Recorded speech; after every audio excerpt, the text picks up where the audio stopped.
Hello. What is going on, everybody? Happy Thursday. Hey Hello, everyone, what's Savoca. going on? Getting a late start today. How are you? Welcome to the Stokastic Fantasy Football channel. My name is Matt Savoca at Draftaholic, and I'm here with Nick Lepri at Notorious Fantasy. How are you today? I'm doing excellent. I definitely was not late today, as you know, but happy to everyone to joining the stream today. Happy Thursday. I hope the stream went well yesterday. Did everyone enjoy the stream? It was okay. Yeah, Andy was talking about running backs and especially ones that you have to bet on early rounds that don't have guaranteed opportunity, like the Travis Etiennes, the Javonte Williams of the world. We went back and forth. We embraced the debate. But ultimately, we got through some tiers. We do see the running back position very differently. We're a little more simpatico. Of course, we are on to the wide receiver position today, and we are brought to you, as we always are, by DraftKings Sportsbook. Actually, they're a new partner this time of year. They have an awesome offer right now. If you bet $5, you can win $200 if you just bet a pregame money line bet on any sport. There's some awesome ones you could do right now. How about Oregon minus 2,000 right now? So a $5 pregame money line bet on them, you get $200 free in your account. Just click the link in the video description below to get started. I'm ready to start wide receivers when you are. Let's get that graphic on the screen.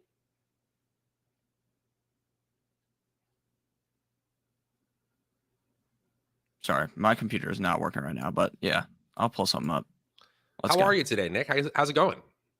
I'm doing good. I was up super late last night trying to finish everything after my videos did not go well yesterday.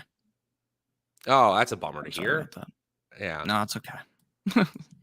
But let's But in just get tier into one, things. I'll just read it off as we get the graphics going for you today. Stephon Diggs at the New York Jets, Cooper Kupp at the Tampa Bay Buccaneers, Tyreek Hill at the Chicago Bears, DeAndre Hopkins versus the Seattle Seahawks, Justin Jefferson at Washington, and T. Higgins versus Carolina. T. Higgins, that new addition, obviously. Last time we did this wide receiver stream, Jamar Chase wasn't even on IR yet.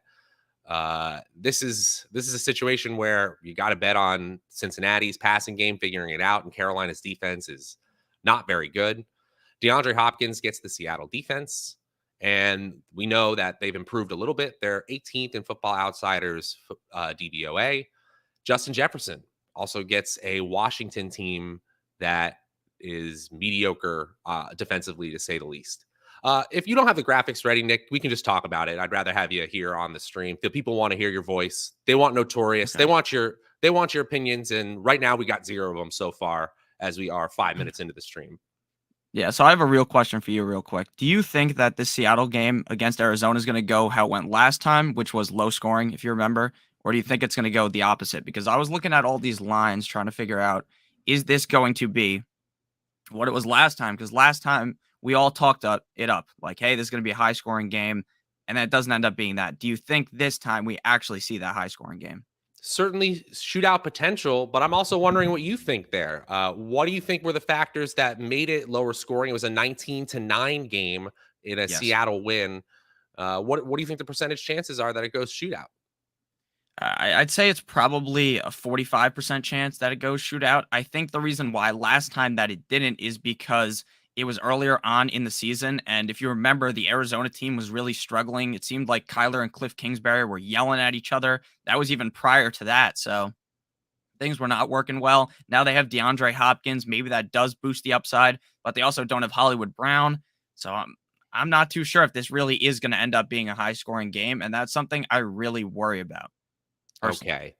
And then T. Higgins versus Carolina at home. What do you think he does against Carolina? He had a touchdown last week, but this Cincinnati offense was kind of a dud for 3 quarters.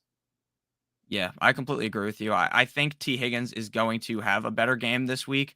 I would be shocked if Joe Burrow comes out as a dud this week like he did last week. I think that the Cincinnati Bengals are going to bounce back as a whole, but it was worrisome to see that without Jamar Chase, they just couldn't do anything for basically 3 quarters. Yeah. Yeah. Definitely a red flag. What about Justin Jefferson, Tyreek Hill, Cooper Kupp? What's your concerns about Cooper Kupp going against a tough Tampa Bay defense and that ankle? Yeah, mainly I'm worried about the ankle. He could go out there on a peg leg, I guess, and then if he's just like 90%, I think I would play him. But if they're talking about like limiting him severely, then I think I'd be extremely worried. And outside of that, I think Cooper Cup's just must play every week. What do you think about it? I mean, if his ankle's hurt, he's not practicing Wednesday. Yeah. Is there any possibility that if he's banged up, you just don't want to start any Rams at all? Would you play Higby? I'd still play Higby, I think. Probably 11 ugly targets incoming. Oh man. Some of the usual suspects in chat. Miso says he can't watch the stream today, but he said hello. We appreciate you, Miso. We're putting you on the screen in case you watch the stream back. What's up, man? Just Bob, morning, y'all. And yes, he hit the thumbs up on the way in. Appreciate you, Just Bob. Trevor, he asks Everett or Pitts, Nick. Personally, I would go with Everett. I don't trust Pitts enough, and that's really just it. I trust Everett a little bit more. Yeah. Gosh, that is a shame. That is a shame. All right. Well, most people are starting Stephon Diggs, Cooper Kupp, Tyreek Hill, Hopkins, Justin Jefferson, and T. Higgins. So that definitely is a tier that we don't need to spend a whole lot of time on. We can move on to tier two. If we don't have the graphic, I'll just go ahead and list them off. Devontae Adams playing the Jacksonville Jaguars. AJ Brown's playing Houston tonight. Amon-Ra St. Brown playing Green Bay. Chris Godwin has the Rams. Keenan Allen has the Falcons. Chris Olave has the Ravens. And then we got even more in this tier. Tyler Boyd against Carolina. Mike Evans versus the Rams as well. DJ Moore versus Cincinnati. Jalen Waddle versus Chicago. And Tyler Lockett at Arizona. Any of those stick out to you? Yeah, I would say I think we are moving quickly on DJ Moore. I do you believe he should be in tier number 2? Now he had a great game. He's had 2 solid games, but are we moving too quickly? Like, is this Bengals defense bad because of what we saw last week, or did they just have a bad game? So I think we might be moving slightly too quick on Moore. And then Tyler Boyd simply just way too high at 13. Even though I like him a lot, I think that's way too high. So where would you have Boyd ranked? Probably closer to he's definitely being tier number 3 for me, around like 20 something, 21 in that range. Gotcha. Gotcha. I mean, DJ Moore, 7 receptions in week 7, 6 receptions in week 8, a touchdown in both games, Yeah. 10 and 11 targets. This guy's going to be a target hog for sure on a bad team. Even with PJ Walker at the helm, I think DJ Moore belongs in this tier for sure. Jalen Waddle, he's awesome, even though Tyreek Hill remains a top tier wide receiver every single week, currently leading the league in wide receiver receiving yards. And then what about Tyler Lockett? Again, it's that shootout potential of that game at Arizona. Yeah. We have him ahead of DK Metcalf, like 6 spots. You agree with that? I do agree with that slightly. I'd probably just put him back to back in my rankings. I was genuinely shocked last week to see that DK Metcalf played to that skill level. I saw a lot of fantasy doctors on Twitter talking about how this is for sure where he is going to be a decoy. There's no way you could come back after this injury. And then you quickly figure out that DK Metcalf was made in a lab or something. The guy is just unreal talent. So I do agree with the ranking, though. And then the other guy that I just wanted to bring up really quick would be Amon-Ra St. Brown. He's had multiple bad games in a row. Last week, he was my heaviest DFS lean. I was heavy into Amon-Ra. Didn't end up working, but he had like 10 fantasy points. I think this week he plays much better. I'm going to keep relying on him. What do you think about him? Yeah, you got to, especially with the wide receiver core banged up, Hawkinson out of the picture, and DeAndre Swift, they said he took a step back in terms of his availability. I almost wonder if they keep him out again next week. We got a couple other questions here. Does anyone actually believe in Allen Robinson? No. I think that's a great yes or no question. No. Will simple. Hubbard and Brandon Cooks play this week? Brandon Cooks, I don't think so. Hubbard is tougher. I actually think he does play if you had to ask me, but it's a coin flip. Yeah, I agree with you. I think Hubbard's going to play. That Brandon Cooks tweet was hilarious. That guy was not happy that he didn't get traded. Not happy at all. Yeah. And a super chat from Roderick. Thank you, man. Thank you to all of you hanging out today on this fine Thursday morning. Roderick, would you start Palmer over Michael Pittman if Keenan Allen is out? Oof. Yeah, Stanley is correct. He commented right below that. He said that Keenan had another step back. Based Yep. on what I read last night, seems like Keenan Allen is probably out. I would be personally shocked if he played. So I will tell you, I think I'm still going to go with Pittman, but Palmer almost feels safer. Is that a weird take, do you think? So Palmer is in the same tier as Pittman right now in our wide receiver projections, Wow. but Allen is in our projections at the moment. Obviously, it's a limited projection because we have the probability of him being out. But if he's out, I have an assumption that Palmer might actually sneak into tier two. He might actually be Whoa. ahead of Pittman. Again, if it was Matt Ryan, slightly different story. But with Sam Ellinger, how much can we really trust Pittman's week to week volume? Yeah, I don't really trust him too much. I mean, Ellinger didn't look that bad, but this week, I think things are going to look bad for him. They are playing the Patriots. And if you know anything about the Patriots, it's that the defense plays incredible. Bill Belichick is excellent against young quarterbacks. Sam Ellinger, this is his second ever NFL start. The only quarterback that can beat him is Tua. So you hate to see that if you're Bill Belichick. So you know what? You changed my mind. You molded me. We're going with Josh Palmer. I love the upside. The matchup is incredible. Let's just hope Herbert's okay because Herbert hasn't played the best this year. That's right. I mean, Herbert is QB 10 on the year. Where you drafted him, that feels like an L, but It a does. QB 10 is still better than a lot of quarterbacks, literally all but 9. Agreed. Yeah. Uh, so now we move on to tier 3 after Lockett and Waddle and DJ Moore at the end. Evans and Godwin have tough matchups, but you got to start them against the Rams. Let's hope this offense turns it around. This one's big. 18 through 30. Wide receiver 18 through 30. Michael Pittman, Jacoby Myers, Christian Kirk, Devonta Smith, who plays tonight. I have Devonta Smith firmly in my top 24 wide receivers this week. Drake London, meh, don't feel great. DK Metcalf, Gabe Davis. And then here are some of the controversial ones I have in tier 3. Joshua Palmer, Romeo Dobbs, Cooks if he plays, Juju Smith-Schuster, Adam Thielen. Thielen, I think, is more of a lock. But what do you think of those fringe tier 3 players as we get into the wide receiver 30 range that I'm kind of taking a stab here with? Yeah. So how many times in a row does McLaurin have to produce to where we move him up, right? Like how many times is he going to have solid games with Heineke until we really feel comfortable with him? Because he's had back-to-back good games with Heineke. I don't think I do really do I don't think I do think that Heineke really helps out Terry McLaurin, and I would have Terry McLaurin ranked higher. When it comes to Romeo Dubes, I also do trust him, but it hinges heavily on Alan Lazard's health because if Lazard is active, I'm going to stay away from him. And I still can't believe the ref screwed Robert Tunyon over like that. Do you think that was a pass interference? I do not. What a I don't weak either. OPI. What a So weak weak. OPI. Uh, these are the things that keep me up at night. I think it was 2 years ago where Kittle had like 4 touchdowns called back from holding Yeah. penalties, and it was just like eating my soul having him in my fantasy leagues. Uh, I do think that Brandon Cooks is firmly in the wide receiver 25 range if he plays tonight, but I'm getting I'm reading between the lines that the Texans kind of did him dirty, like suggested that they were going to let him go.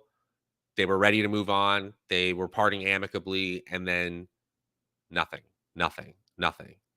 Yeah. And now he's pissed. And now they might not play him because he's pissed, which is just cheap, in my opinion. Yeah, it's terrible. It's a terrible situation for him to be in. Obviously, we don't know everything, but just very weird. Like his tweet was so cryptic. It's crazy. It goes back to that old like quarterbacks. I thank God and Yeah. my teammates, running backs, keep grinding. Wide receivers, the enemy is silent and carries a knife.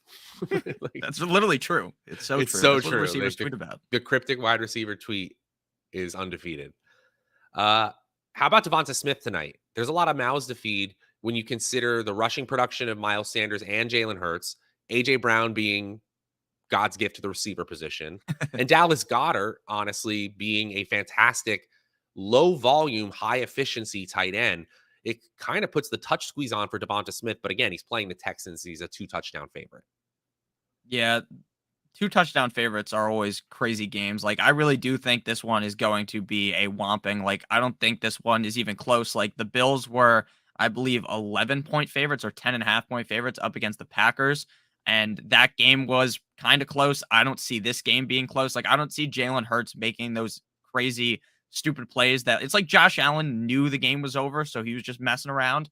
Like, I don't see Jalen Hurts really doing that. I think Devontae Smith's in a good spot to succeed, but like you said, there are so many players there. It is very hard for him to score touchdowns, especially because when they get in the red zone, Jalen Hurts could score. Miles Sanders could score. They have Dallas Goedert. They have AJ Brown. And Devontae Smith isn't this big bodied guy. He's built like Kevin Durant. So at the end of the day, you're still going to play him.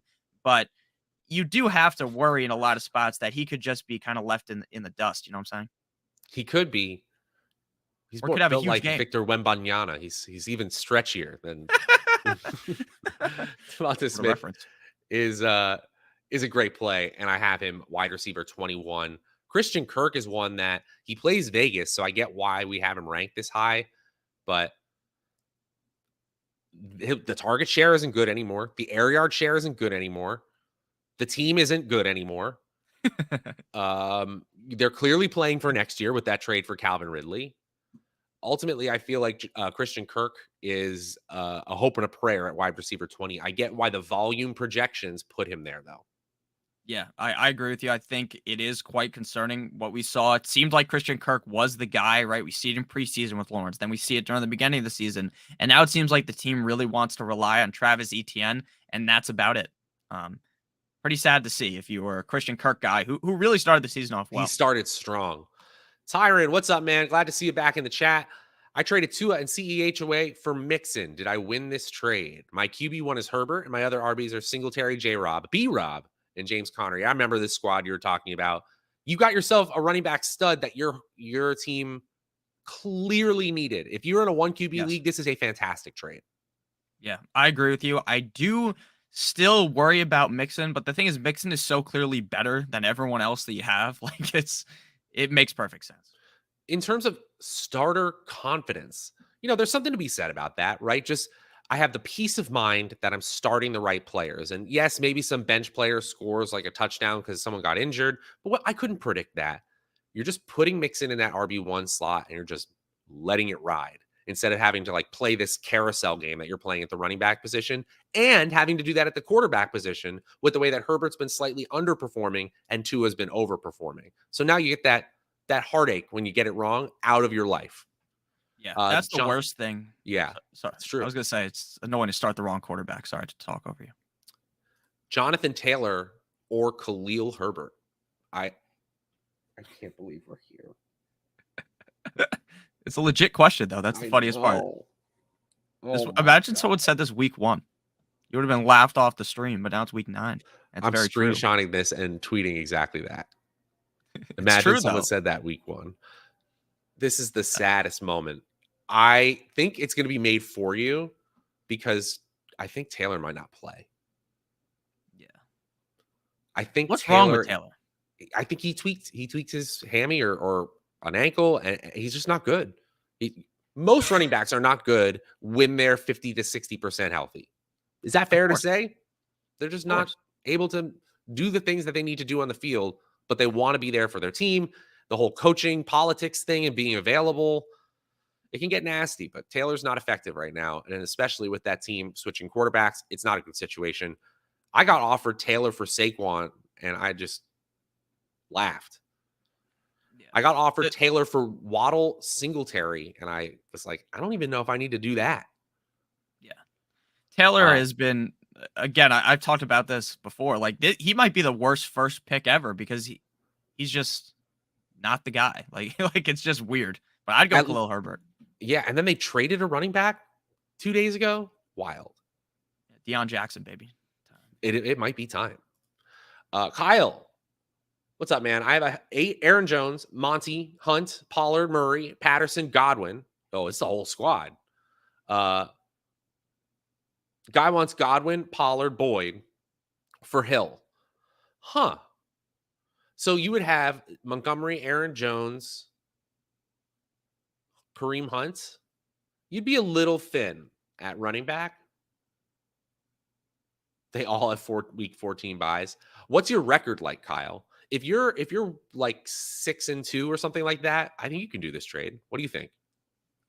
I don't think I could do that because of how thin your running backs would become. Like, it's already super thin. And like, your receivers are fine. So like I don't feel like you need Tyreek Hill. He says he's 5-3. Fins up. Kyle is a Dolphins fan, so this may be changing his opinion on why he wants Tyreek Hill. But I'm keeping Godwin, Pollard, and Boyd. I just can't do like this feels like one too many players, in my opinion. Like you're giving away one too many guys. Yeah, could you get Especially if like Zeke's Hill missing. and one of their backup running backs? Like, do they have like an Alexander Madison or a Rashad White or someone in the running back 40 range who you don't want to start every week right now, but if things break right the last few weeks of the season, they could end up being an RB1 for your team in the similar vein of Hunt, Pollard, and he's got Patterson coming back who says he's 90%, which means should be seen soon. Yeah. I mean, yeah, Tough. Kyle says it right here. I'm going to switch this chat over. Tyreek Hill is on pace for an insane season, like to beat Yes. Calvin Johnson's receiving record season. Do people realize that? Like things have to go right for many more weeks. I realize that. Yeah. But it's insane the amount of production he has right now. Yeah, he could easily beat Calvin Johnson's record. Our boy Ron the Goat is saying, I'm taking Hill. Yeah. Well, I mean, like if Zeke was there, you could talk me into taking Hill, but the fact that Zeke's banged up right now and like the problem is Jerry Jones continues to reiterate that, oh, it's Zeke. I can't do a cowboy accent or however the hell you think Jerry Jones sounds, but oh, we're sticking with Zeke. Zeke runs. Yeah, we run as We Zeke go runs. as Zeke goes. It's like, shut up, bro. That makes no sense. Like, what are you talking about? We go as Zeke goes. Zeke goes 3 miles an hour. That's what he does. Okay. But you know what? I'm still holding. But if you want to do it, that's the one thing is if you want to do the trade, just do it. I always give this advice. Like, don't let me talk you off of something you really want to do. He said the guys running backs are Robinson, Harris, Edmonds. So I'm gonna guess it's James Robinson, Damian Harris, Chase Edmonds. I mean, yeah. If it's Brian Robinson, maybe I'll take it. I don't know. One of the Robinsons have, both of the Robinsons have some upside with their current situations. Agreed. I would actually take James over Brian right now because Brian does not look like an efficient runner, although he's a great story. Let's see next year.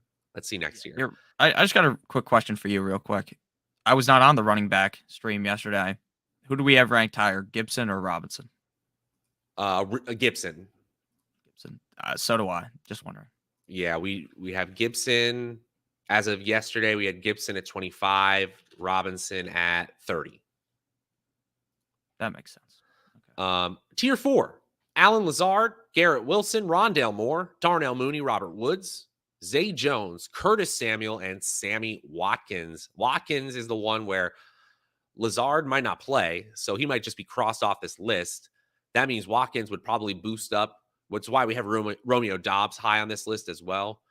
Yes. Darnell Mooney, I think, is not a safe bet at all. Playing Miami, even though that's a bad defense, Chase Claypool is going to immediately eat into the small passing workload that Mooney has carved out. Yep, I completely agree. This offense was already pretty run heavy, and now you add another piece into this cog that's like a legitimately talented player. It's not like they added Damiere Byrd, and that, I guess I shouldn't have said that because maybe that's mean to Damiere Byrd. Maybe he's watching this video and that made him sad. But at the end of the day, this is a legitimate target. Chase Claypool, while he didn't necessarily put everything together in Pittsburgh, is a great receiver. Like, he's technically worth a second-round pick. If I was the Bears, I wouldn't have sent a second-round pick for Chase Claypool, but that's just me. I don't think we can do anything with Mooney, Komet, any of these guys this year until maybe next year things go well. But this year, no. And then the other guy I wanted to bring up real quick is Garrett Wilson. How much do you trust him up against a tough Bills secondary? I do trust him because they're going to have to throw, but I don't think he's going to be scoring a crazy amount of points. Here's the thing that everyone needs to realize. Garrett Wilson was a thing because of Joe Flacco. Yep. 7 targets from Zach Wilson is going to be fine sometimes. Like, he turned it into 115 yards last week. Don't take that away from him. That's fine. But the only thing I can say is he's a talented player running on 90+% of routes on a team.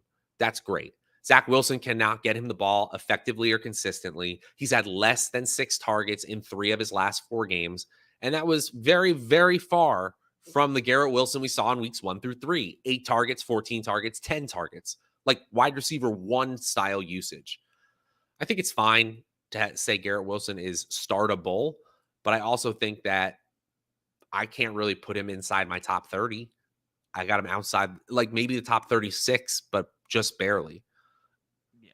I agree with that. It's really just because of volume, and you would hope he gets more volume now. Like, who else are they going to throw to, though? Because, like, Elijah Moore is just getting 3 snaps a game now. Actually, that's a good name for this tier. Is the who else are they going to throw to tier? Like Robert Woods in Tennessee, he's in here.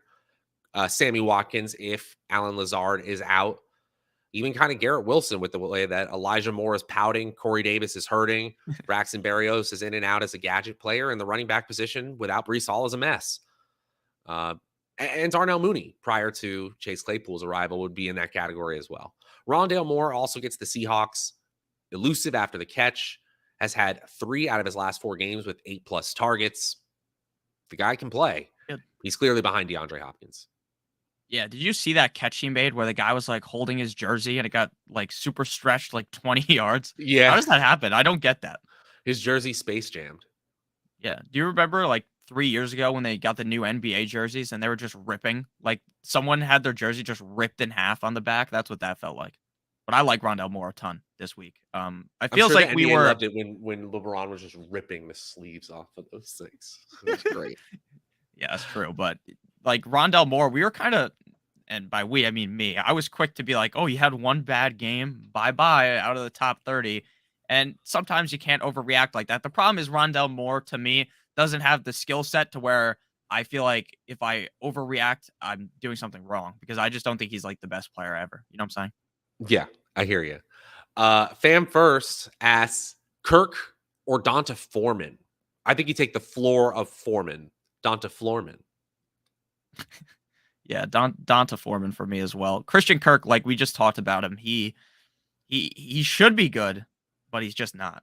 Like it's not his fault. It's really just the offense is just very bad. Like at least they got 1 first-round pick from Clemson right that year, right? Travis Etienne, baby. Hey, Andy was going, you need to watch this stream from yesterday because Francis was going off about how you can't predict Travis Etienne's, and most of the time they turn out to be the Javonte Williams of this year, and they flame out, and you need so much to go right, and you've already lost your league at that point. And I concluded we need to play in more leagues with Andy Francis. I think we can win some money here. No. He's got some great points, and he comes in strong with it. He's a lot of fun. And I like that 3-person show we did earlier this week as well. Tyron, my barber, said he needs a wide receiver for his team. Should I try to trade away Thielen for Dameon Pierce? Yes. Oh, yes. Do that. I don't know if that's going to work. If it works, But he is your barber. You never know. Go. Yeah, but you know what? If he makes the wrong, like if you screw him over, he might mess your hair up next time. So be careful. He has some retaliation tactics available to him. That is true, Nick. There's gotta think about those things. It's definitely a factor. Pittman, Devonta Smith, and Rondale Moore. Pick 2 full PPR, says Big BS.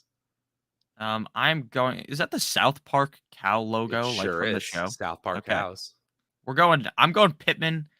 Sadly, I'm a little worried about Ellinger. This could be an incredibly bad game, but I just have Pittman ranked so higher because he's just a good player, and then I'd go Devonta Smith because of what's funny? the upside. Our rankings have Pittman, Devonta Smith.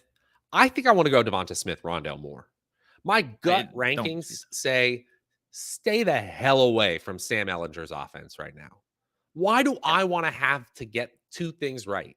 Sam Ellinger, 1, targets Michael Pittman like other players were targeting Michael Pittman. I guess the probability is pretty high there.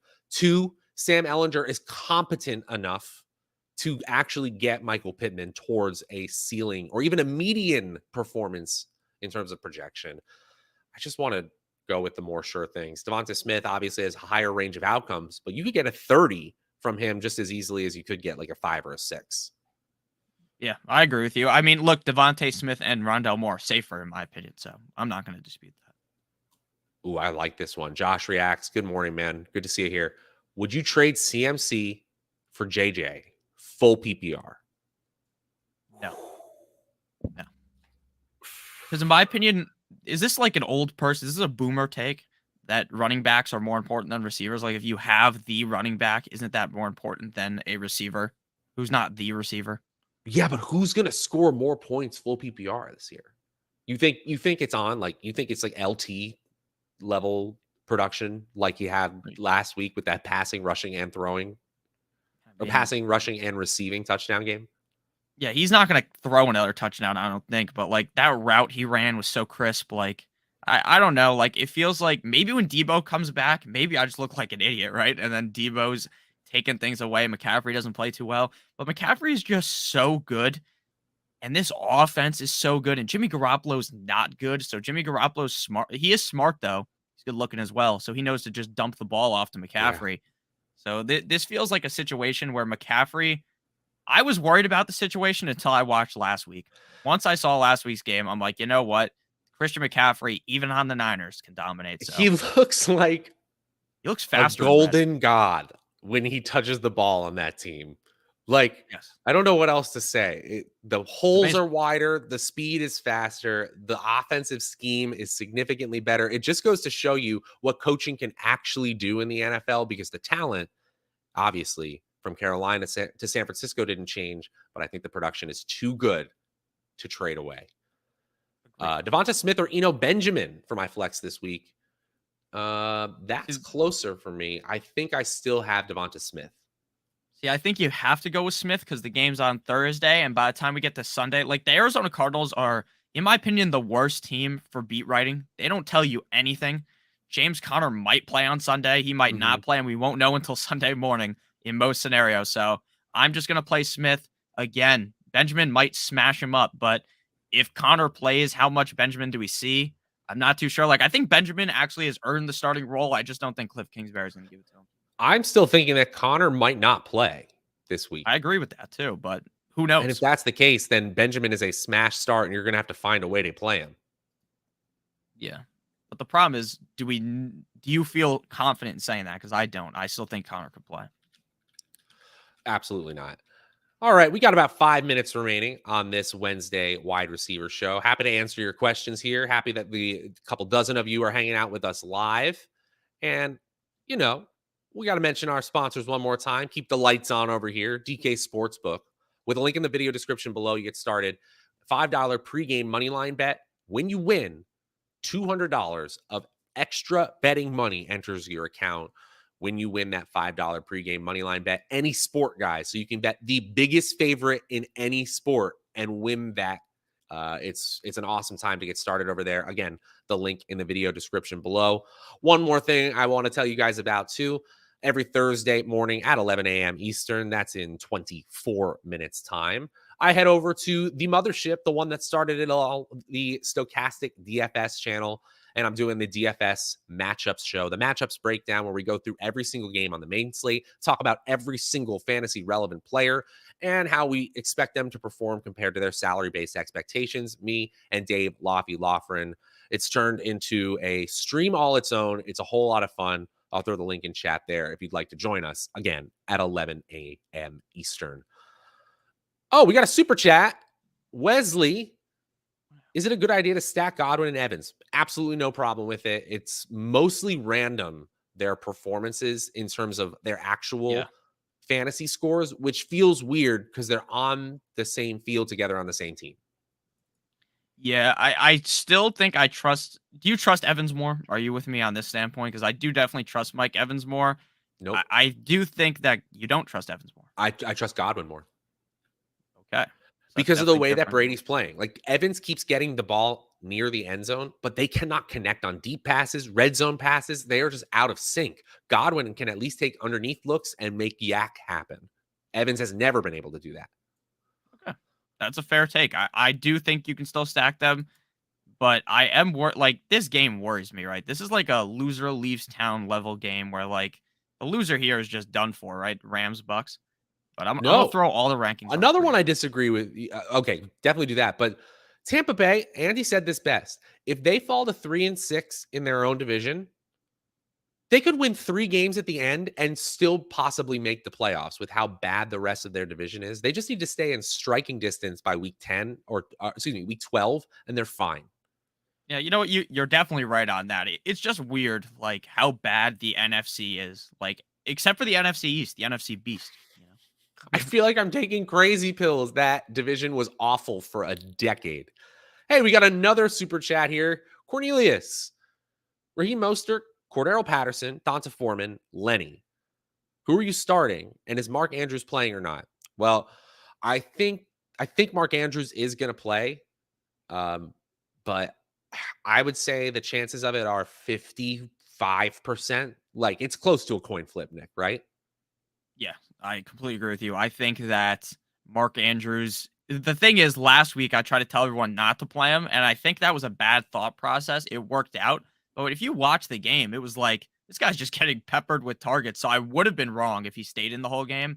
And I do think Andrews is going to end up playing. If he doesn't, obviously, likely would be the guy, and I would want him on my team. And then to answer the other question, I got to go Lenny and Foreman. I think Patterson is interesting. Mostert, I'm starting in a lot of situations, but I'm not too sure how much involvement Jeff Wilson's going to have. And Mike McDaniel, I watch all the press conferences. He's not going to tell us anything. He's No, not he's going to not. tell us. He basically said yesterday, they asked, "Oh, are they going to play?" He's like, "Yeah, I think Bradley Chubb might play on defense and Jeff Wilson might play on offense." Like that Bradley was Chubb's very going to play funny. every freaking snap. Yeah, but I don't know about Jeff Wilson is more kind of what I came from out of that. That okay, that's fair. I'll just rank these real quick. For me, it's Fournette, Foreman, Mostert, Patterson, but only because Oh, Patterson I don't think is going to play this week. Patterson, honestly, if he starts, he goes into your lineup, right?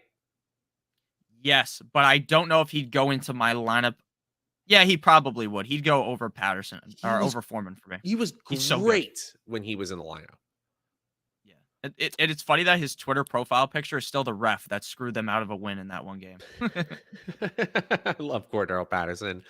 A final question from Tyron as we close things out on this Thursday show. Check out all wide receivers 1 through 59 on the screen here if you're watching on YouTube.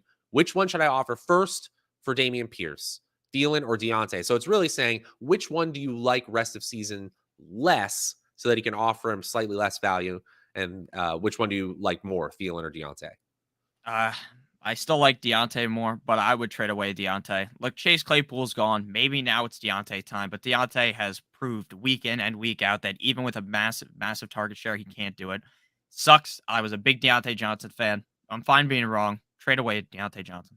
Deontay Johnson has more ceiling right now, but the floor is still low with that offense in flux. Thielen has a guaranteed role in a great offense. And a great stream for Thursday. Happy to have you all here. Make sure to check out our sponsor, DK Sportsbook. And I didn't even mention that in the video description below, you can also join the Stokastic Notorious Discord, a community almost 5,000 strong of DFS players, sports bettors, and of course, fantasy football players. We have premium chats, we have free chats, we have all the sports you would want, so not just football as well. We're hanging out in there. It's a great time to be a part of the community. Check out our sponsors, check out Notorious Fantasy by Stokastic and Nick's Twitter at Notorious FNTSY. My name is Matt Savoca at Draftaholic. I'll be over on the matchup show at 11 a.m. Eastern, and we'll be back here for Flex or Fade tomorrow. Oh, Nick, you'll be here tonight, right before the game, Uh, too. yes, So much and yes, happening. Josh, the Go ahead. Discord is free. We have paid parts of the Discord, but the fantasy football part, it's all the way at the bottom. Very convenient. It's hidden at the bottom. It is free though, so make sure you join. It's all the way down there. I try to go in there and answer questions at the end of the night. So Oh, at the bottom of the Discord. Yeah. You get into yes, the yes, Discord, and there'll be like 91 channels because we have so much from Stokastic and Notorious. And then you go to fantasy football, and there we are. It's lit at the yeah, bottom. all the way at the bottom, baby. All right, guys. Have a great day. We'll see you tonight for the Notorious Fantasy Live and Flex or Fade with me and Nick Friday afternoon.